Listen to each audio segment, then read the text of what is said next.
पर हम नजर डालते हैं जो आपसे सीधा सरोकार रखती हैं।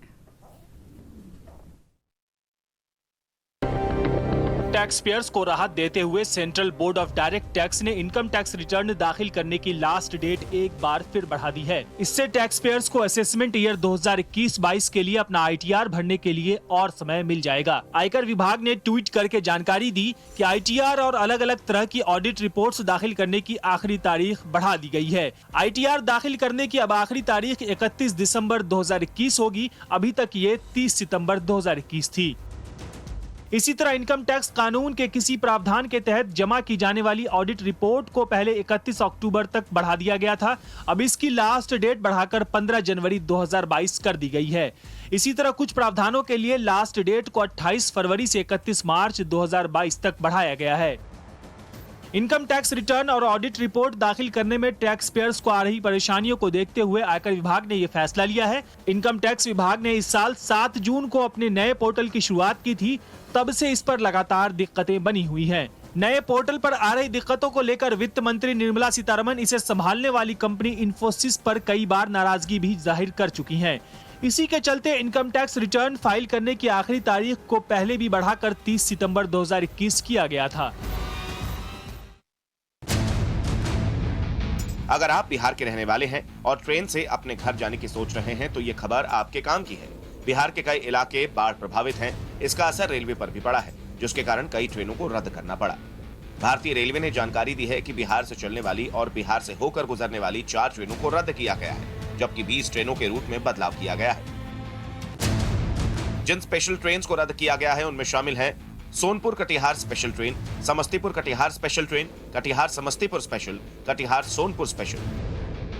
सोनपुर कटिहार और समस्तीपुर कटिहार स्पेशल ट्रेन आज तक के लिए रद्द है, जबकि कटिहार समस्तीपुर स्पेशल और कटिहार सोनपुर स्पेशल कल तक के लिए रद्द है। तो अगर आप भी कहीं जाने के लिए ट्रेन टिकट बुक कर रहे हैं या फिर प्लानिंग कर रहे हैं तो ट्रेनों की लिस्ट चेक कर लीजिए ताकि आप परेशानियों से बच सकें।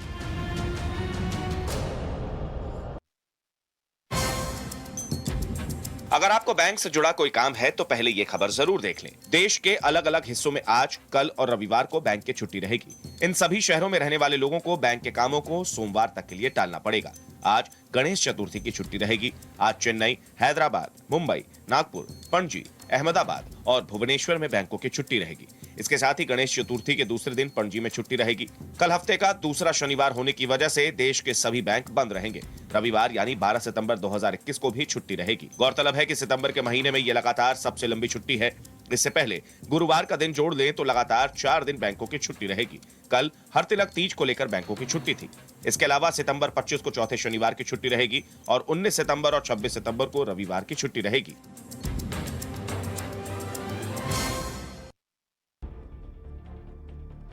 यूनिवर्सल अकाउंट नंबर एक यूनिक नंबर है जो EPFO मेंबर्स को अलॉट किया जाता है। EPFO गाइडलाइंस के मुताबिक हर प्रोविडेंट फंड सदस्य के पास एक ही UAN नंबर होना चाहिए। अगर एक व्यक्ति लगातार जॉब चेंज करता है तो ऐसी सूरत में उनके पास एक से ज्यादा UAN नंबर हो सकते हैं। ऐसी स्थिति में उसे EPF अकाउंट ट्रांसफर करके पुराना UAN डीएक्टिवेट कर देना चाहिए। हम आपको आसान तरीका बताते हैं जिससे आप अपने 2 UAN नंबर्स को मर्ज कर सकते हैं। 2 UAN नंबर को मर्ज करने के लिए आप EPFO को मेल कर सकते हैं। इसके लिए आप uanepf@epfindia.gov.in पर ईमेल भेजकर अपनी प्रॉब्लम बता सकते हैं। आपको अपना पुराना और नया UAN मेंबर ID के साथ शेयर करना होगा। एक बार जब आपका ईमेल EPFO तक पहुंच जाएगा तब ऑर्गेनाइजेशन आपके मेल में दी गई डिटेल्स को वेरीफाई करेगा। वेरिफिकेशन पूरी होने के बाद आपका पुराना UAN इनएक्टिव हो जाएगा और दूसरा एक्टिव रहेगा। तो आपके पास भी एक से ज्यादा यूनिवर्सल अकाउंट नंबर है तो आज ही उसे मर्ज कर लें ताकि आपको भविष्य में किसी तरह की परेशानी का सामना ना करना पड़े। कोरोना काल में आर्थिक तंगी से जूझ रहे लोगों के लिए एक खुशखबरी है। देश भर के डाकघरों से भी अब ग्राहक होम लोन ले सकेंगे। इसके लिए इंडिया पोस्ट पेमेंट बैंक्स ने LIC हाउसिंग फाइनेंस के साथ एक करार किया है। इस करार से IPPB के 4.5 करोड़ से ज्यादा ग्राहकों को होम लोन के लिए बैंक का चक्कर नहीं काटना पड़ेगा। IPPB के देश भर में 650 से अधिक ब्रांच हैं।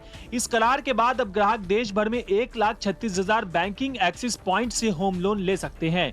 खास salary class LIC housing finance के साथ इस करार के बाद 6.6% ब्याज दर से 50 लाख रुपए तक होम लोन ले सकते हैं। इस करार के तहत ग्रामीण इलाके के ग्राहक भी शहर में मकान बनाने या खरीदने के लिए होम लोन ले सकेंगे। आईपीपीबी के पास 2 लाख से ज्यादा डाकिया और ग्रामीण डाक सेवक हैं जो माइक्रो एटीएम और बायोमेट्रिक डिवाइस से घर घर जाकर अपनी सेवाएं उपलब्ध करा रहे हैं। अब डाकिया और ग्रामीण डाक सेवक के जरिए से होम लोन उत्पाद की बिक्री की जाएगी।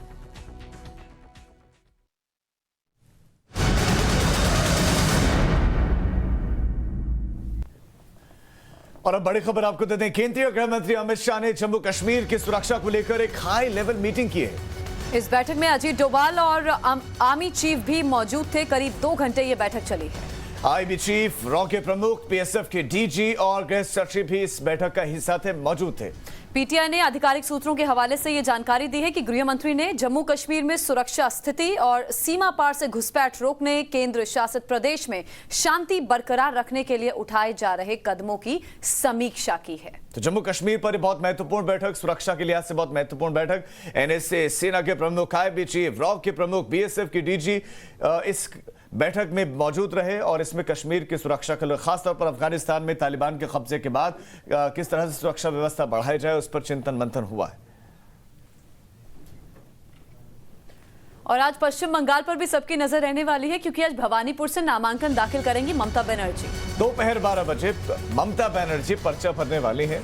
30 सितंबर को भवानीपुर में उपचुनाव होना है।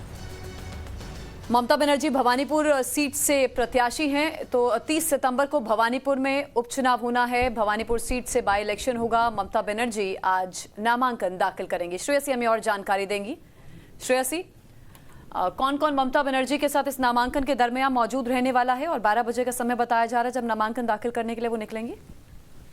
जी देखिए, ममता बनर्जी के साथ टीएमसी के जो वरिष्ठ नेता है वो लोग रहने वाले हैं। उनके साथ जो उनका इलेक्शन एजेंट होंगे वो लोग भी रहने वाले हैं।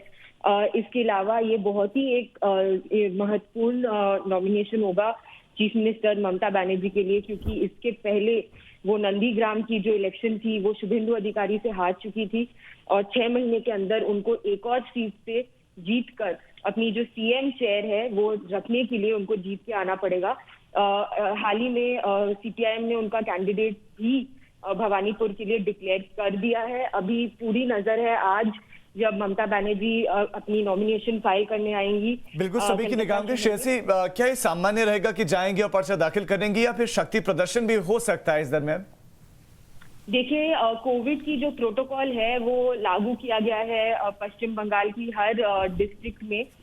इलेक्शन कमीशन ने भी जोर से ये बोला है कि कोविड के चलते हुए कहीं भी क्राउडिंग अलाउड नहीं होगा। इसी वजह से शायद कोई रैली नहीं होने वाला है, कोई प्रदर्शन नहीं होने वाले, लेकिन ममता बनर्जी अपना नॉमिनेशन दाखिल करके जरूर आके मीडिया से बात करेंगी। ठीक है, शुक्रिया श्रेयसी। नजर आप रखिए अपडेट के लिए। हम लौटेंगे वापस जब तस्वीरें सामने आएंगी नामांकन दाखिल करने की, वो भी आप तक पहुंचाएंगे। वहीं राहुल गांधी के जम्मू दौरे का आज दूसरा दिन है। कांग्रेस के कार्यकर्ताओं के साथ राहुल गांधी मुलाकात करेंगे। 11 बजे कार्यकर्ताओं से मिलेंगे। तो 11 बजे कार्यकर्ताओं से मुलाकात होगी। सीनियर जो पार्टी लीडर हैं उनके साथ मीटिंग करेंगे। शाम को दिल्ली वापस लौटेंगे राहुल गांधी। और कल राहुल गांधी ने माता वैष्णो देवी के दर्शन किए थे, बच्चों के साथ सेल्फी ली थी और कहा था कि ये बिल्कुल निजी दौरा है, कोई राजनीतिक दौरा नहीं है। लेकिन आज कांग्रेस के कार्यकर्ताओं के साथ राहुल गांधी की बैठक है। प्रदीप हमें और जानकारी देंगे। ये बैठक महत्वपूर्ण है प्रदीप? जी बिल्कुल महत्वपूर्ण है, क्योंकि सब लोग चुनाव की तैयारी करें। हालांकि चुनाव के बारे में कुछ मालूम नहीं कि कब भी होंगे, लेकिन अपनी तरफ से चुनाव की तैयारियां शुरू हो चुकी हैं, क्योंकि उन्हें ऐसा लगता है कि जैसे ही डिलिमिटेशन कमीशन की रिपोर्ट आएगी उसके बाद हो सकता है कि सरकार की तरफ से चुनाव का ऐलान हो, इलेक्शन कमीशन ऑफ इंडिया कोई डेट अनाउंस करे। तो चाहे अभी 5-7 महीने होंगे, लेकिन अपनी तरफ से तैयारी शुरू हो चुकी है। राहुल गांधी का ये दूसरा दौरा है जम्मू कश्मीर की यूनियन टेरिटरी में। पहले कुछ दिन पहले वो घाटी में आए थे, वादी कश्मीर में गए थे, वहां भी उन्होंने कांग्रेस के वर्कर्स और सीनियर पार्टी लीडर से बातचीत की थी और यहाँ भी उन्होंने पहले वैष्णो देवी के दर्शन किए, आरती में भी हिस्सा लिया। जैसे कि आपने सही कहा कि बच्चों के साथ सेल्फी भी खींची।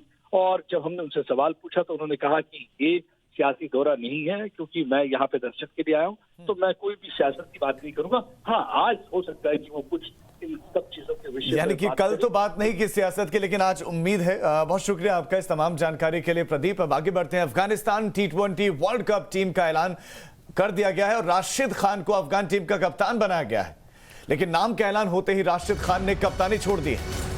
बिल्कुल, कप्तान और देश के लिए जिम्मेदार व्यक्ति के रूप में मैं टीम के चयन का हिस्सा बनने का अधिकार सुरक्षित रखता हूं, ये राशिद खान की तरफ से कहा गया है। ट्वीट के माध्यम से चयन समिति और एसीबी ने उस टीम के लिए मेरी सहमति नहीं ली है जिसकी घोषणा एसीबी मीडिया ने की है, ये ट्वीट किया है राशिद खान ने।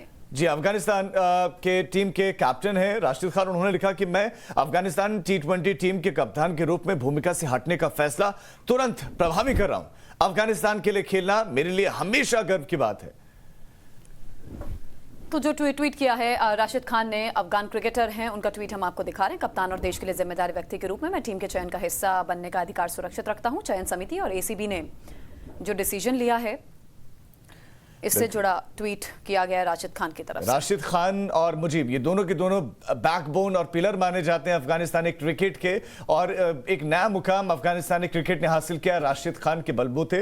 राशिद खान कैप्टन जरूर हैं, लेकिन उनका ये कहना है कि जो टीम चयनित की गई, जो टीम चुनी गई है, मुझे उसके बारे में जानकारी तक नहीं दी गई।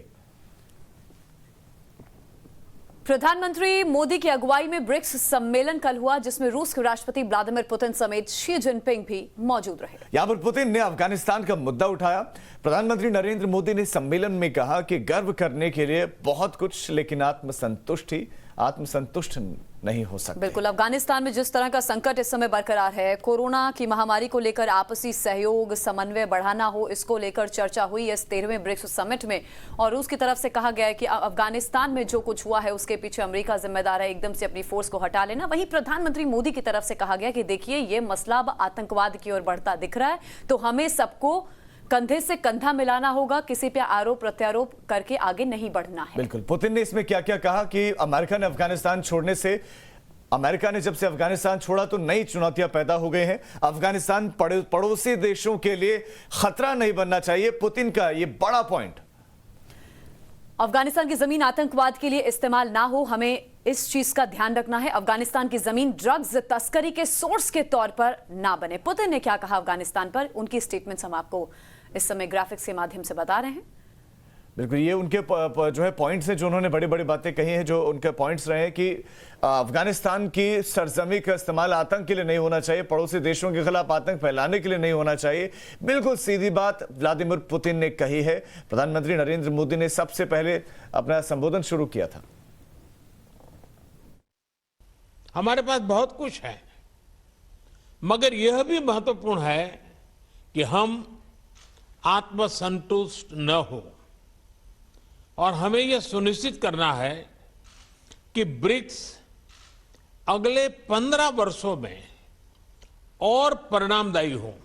हमने BRICS counter terrorism action plan भी एडॉप्ट किया है।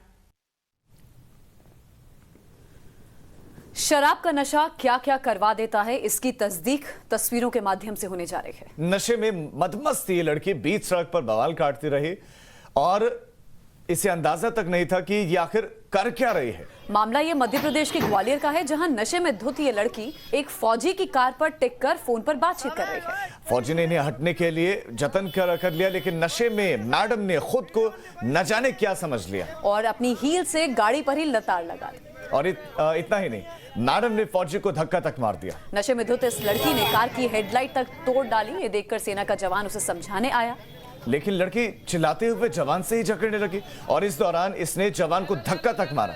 बीच सड़क के हंगामा देखने सैकड़ों लोग जमा हो गए। इस दौरान कुछ लोगों ने इसका वीडियो भी बनाया, जो अब काफी वायरल हो रहा है। और घटना की जानकारी मिलने पर मौके पर पुलिस भी पहुंची और जैसे तैसे नशे में धुत इस लड़की को हटाया।